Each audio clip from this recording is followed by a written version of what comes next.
A huge storm isn't coming, plus a new tropical depression. Welcome to the weather forecast on VTB Tien 8 channel. Dear friends, we are seeing a major change in weather patterns that will affect everyone in the United States over the next 10 to 14 days. But we are still getting this storm next week, and this will bring below average temperatures to many of those affected by the storm.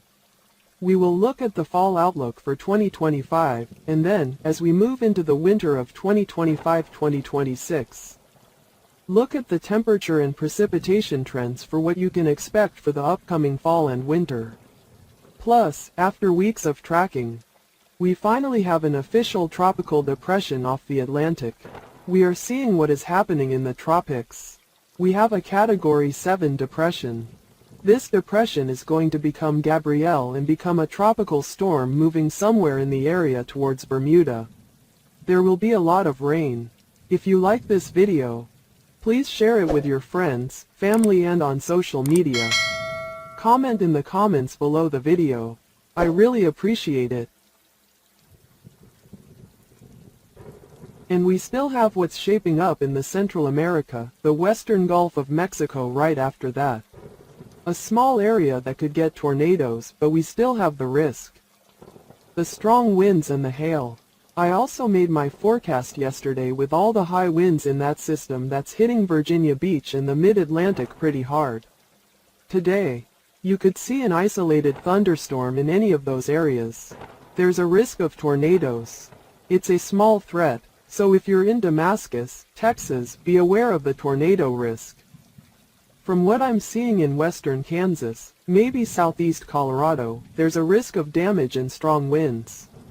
These are your cities and states that are at risk for hail today and tomorrow for everyone. So while all of this is going to be happening across the mid-north over the next couple of days, you could see some storms forming in southern Florida. You'll also see some isolated storms in nature across the northeast. You'll start to see these thunderstorms this weekend across the southwest, across Iowa, eastern Kansas, as well as central Kansas. But keep an eye out for tomorrow as this comes back in. That's going to bring more thunderstorms across eastern Kansas, a little bit of southeast Nebraska through a little bit of Missouri, a little bit of Arkansas and Oklahoma. Highs today will be in the 60s and 70s across Midland and the Northeast due to the storm. Plus, you'll see temperatures here as you go from the Rocky Mountains up into the North Central. Temperatures will be in the 50s, maybe even lower 60s again due to the storm. But temperatures will be in the 90s all the way into California, even in the 100s in Southern California, Southern Arizona, where everywhere else is in the low 90s and high 80s across the states. But with the very high mountain range that we're going into, the fact is that our entire wind flow is going to be north except for this storm system that's coming through with this trough of low pressure. We've got a lot of above average temperatures moving through, especially over Canada. Even cooler temperatures are going to start to come through the west coast.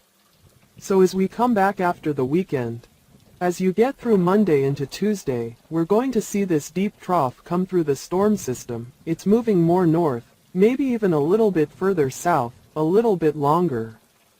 Maybe bringing a larger band of storms. Next week is when it's going to move in and bring that storm system with it potentially moving more south or more north. Remember, cold air likes to engulf people as it moves through next week. So we could see an area of severe weather from the south all the way north. It has to be refined and get a little closer. A very deep trough of low pressure is coming in while we still have this big ridge of high pressure and this vortex extending north. Either way, this is very concerning for people. You have a pocket of very cold air coming in. You have all these storms that are forming ahead of this storm. If you can look and visualize the storm bands that are going to be ahead of this storm, and it's going to be deeper and it's also hitting farther east, bringing those storm bands ahead of it as you go through next week. But I have a couple of things that I think you'll find interesting, at least as you look at the forecast for the rest of the week. We'll see what's coming over the weekend. And fall is going to take a break for the next week or two. We're looking at temperatures or precipitation that are actually 3 inches or more below average. And you can see that here in the Midwest. Across the southern Gulf Coast, and then back into North Carolina, the eastern parts of the state. But in the Central Plains to the west, where we need rain. We've had some rain and that's offset some of the rain. It's been cooler than normal in the eastern half of the country and basically warmer than normal in the Pacific Northwest compared to the northern tier. So the Gulf has had a lot of rain, and folks from eastern Virginia all the way down to southern Delaware here have had quite a bit of rain. But then it's going to dry out. Unfortunately, the air quality is not great from Indianapolis to Cincinnati to St. Louis, Memphis, Dallas, Houston. And the same in Southern California all the way up to the Pacific Northwest.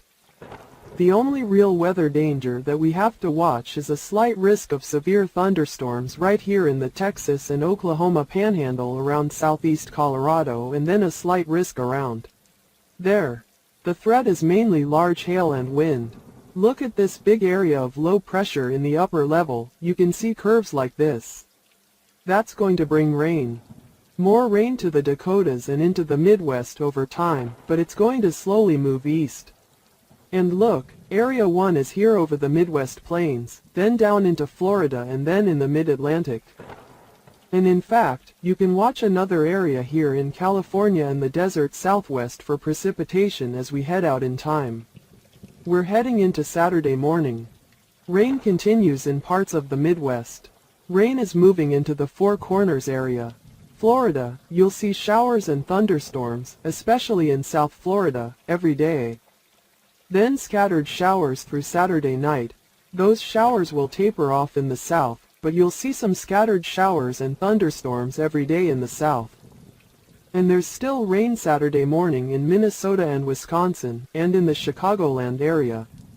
And then over the next 36 hours, we'll see a couple more inches in eastern Virginia. And then maybe a ½ inch to an inch or so here in Southern California, the desert southwest through Florida, where it needs rain. Then on Sunday, temperatures will warm up even more, and certainly some coastal areas in the northeast and the mid-Atlantic could see below normal.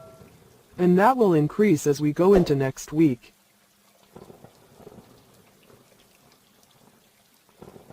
We'll look at the fall of 2025, and then as we get into the winter of 2025-2026, we'll look at the temperature and precipitation trends for what you can expect for the upcoming fall and winter. A more variable polar jet from the north, and it's bringing colder air down as you have a ridge of high pressure developing in the North Pacific. It's a blocking ridge of high pressure. That means colder air is coming down from Siberia and from the Arctic all the way down into Canada and the northern United States. We also have a Pacific jet stream that brings moisture into the Pacific Northwest and southwestern Canada. And then it gets a little drier as the moisture in the subtropical jet stream is cut off to the south. So it's not just drier, it's warmer. We also see those jet streams merging through the Ohio Valley into the Great Lakes. That brings increased humidity and a wetter trend to the Ohio Valley there and into parts of the Great Lakes. Even the Midwest and Northeast. So let's look at what we're looking at as we move into next month. And it's going to warm up significantly across the western United States. It could pull some cold air from eastern and central Canada down into the mid-Atlantic and northeast as we move into October, with the possibility of occasional cold air across the northeast. But warmer air and drier conditions are likely to spread across the desert southwest and the Rocky Mountains to the southern plains, where drought will continue to become more intense and widespread even as we move into October across the desert southwest, the Rocky Mountains and the southern plains. It looks like most of the southeast, including Florida, will be drier in October. And then it's going to be a little bit wetter across the Great Lakes into the Ohio Valley, where we could see some storm systems bring some cold air through. Moving into November 2025, notice that the ridge of high pressure that was in the west in October is going to move more east in November, closer to the Mississippi River. And it's going to be covering a large part of the United States in November with a big wind-blocking ridge of high pressure over the central United States.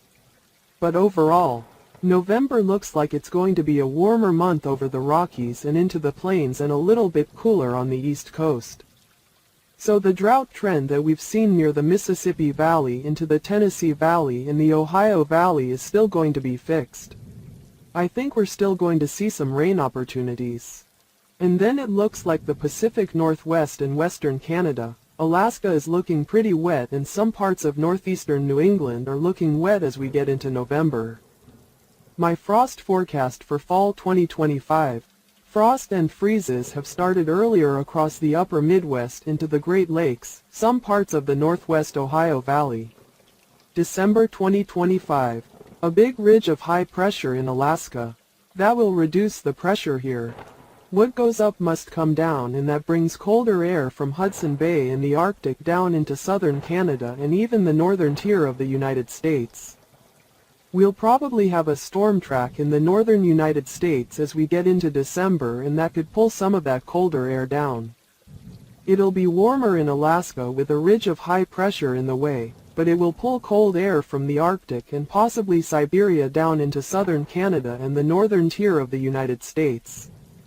We could see quite a bit of moisture across the west, and then the northern tier with a persistent storm track across the northern and central plains into the Midwest.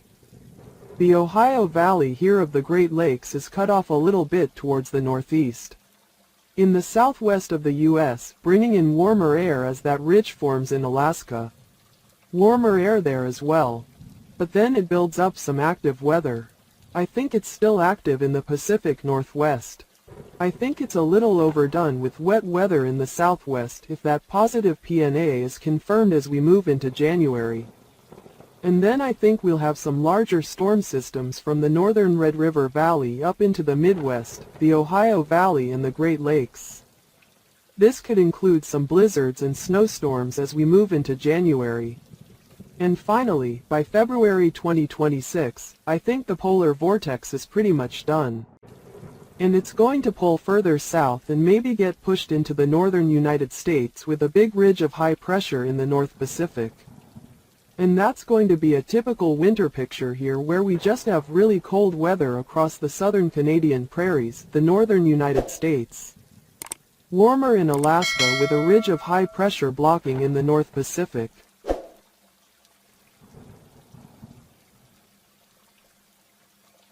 Plus, what will Tropical Storm Gabrielle, even Hurricane Gabrielle, become? Right now it's a Category 7 tropical depression, which doesn't pose any threat to anybody. But it's still a possibility later on. Some storm around Bermuda. So, Bermuda, keep your head up and be careful. And a large area in this group is likely to turn earlier than what's likely headed toward Bermuda. Right now we have another area that's showing a little more westward push. This one is going to turn a little later. It's moving west at 15 to 20 miles an hour. And you can see the potential for a tropical storm to more likely take a northwest track and go around like we're going to see with Gabrielle. We know that we've seen that before. This is a pretty strange tropical storm. So, here's Gabrielle, a strong tropical wave that's going to be coming off the coast of Africa. We're going to be looking at a lot more activity behind Gabrielle. This is more of a concern as we move back into the British Virgin Islands and the US Virgin Islands. We're going to have heavy rains in Puerto Rico. Some of this is going to be anywhere from the Dominican Republic all the way down to Jamaica, the Cayman Islands. Some scattered areas of heavier rain. We've also seen that in buys in this moisture moving towards Cuba, the Bahamas. Again, looking at the Cayman Islands, South Florida for some very heavy rain. But Gabrielle here, it's going into that dry air that I talked about yesterday, and that's really eating it up. It's not really a tropical storm.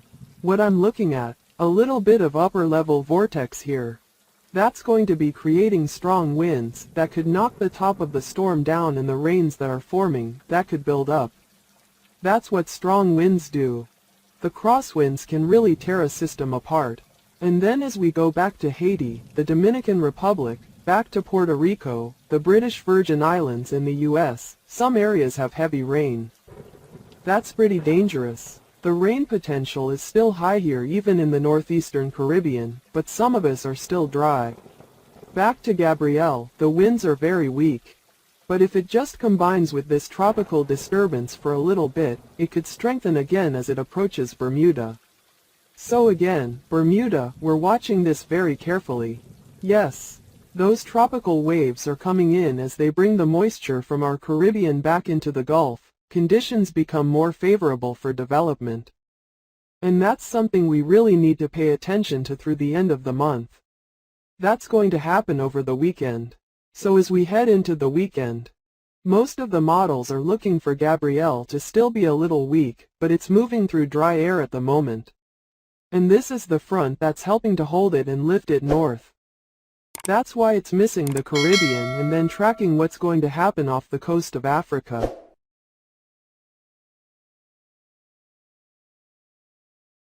Plus, what will Tropical Storm Gabrielle, even Hurricane Gabrielle, become? Right now it's a Category 7 tropical depression. This is where we head into next week, which doesn't pose any threat to anybody. It's going to be very difficult to predict not only the strength of this low but also the overall track. There's going to be a lot of rain. But there will be some areas of heavy rain anywhere from the Bahamas south to the northern Caribbean. Flood watch, there could be some larger storms. Haiti, Dominican Republic, Puerto Rico, British and U.S. Virgin Islands, Jamaica, Cayman Islands, some scattered areas of rain and storms, northern Bahamas, even showers in the central Bahamas. And look at that as we head into tomorrow near the ABC Islands. We have a chance of rain. Aruba, Carousel and Bonaire, Nova Scotia could be affected by a couple of those storms. Prince Edward Island. These are some of the storms. Missouri, Iowa, and some larger storms later on. Here's some of the rain that I mentioned in Southern California, creeping into parts of Nevada, Arizona and heading toward New Mexico. There's rain in western Mexico that's covering everyone. It was mentioned a couple of days ago that flooding was a possibility here. Here's some additional rain even near, not a lot, but New Mexico, Finland and the Avalon Peninsula. This wave of moisture is here, but this front is what's helping pull Gabrielle north. And there's going to be more storms anywhere from Winnipeg all the way down to Memphis. You're going to see some rain coming in around here. Then as we head into Saturday, British Columbia. The new system that's working, looking at a few areas of rain here and there. We've got flooding in some places. We've got you in the Bahamas. Scattered areas of rain, South Florida, back into Cuba. The Cayman Islands, Jamaica. We've got mudslides. We've got some dangerous rivers. We'll see that. Puerto Rico, the U.S. and British Virgin Islands, Anegada, back to Tortola, St. Croix, St. Thomas, St. John. You can see those areas of rain. There could be 5 to 7 centimeters of rain, which is 50 to 75 millimeters in Anguilla South, St. Martin, St. Bart's. There could be scattered showers.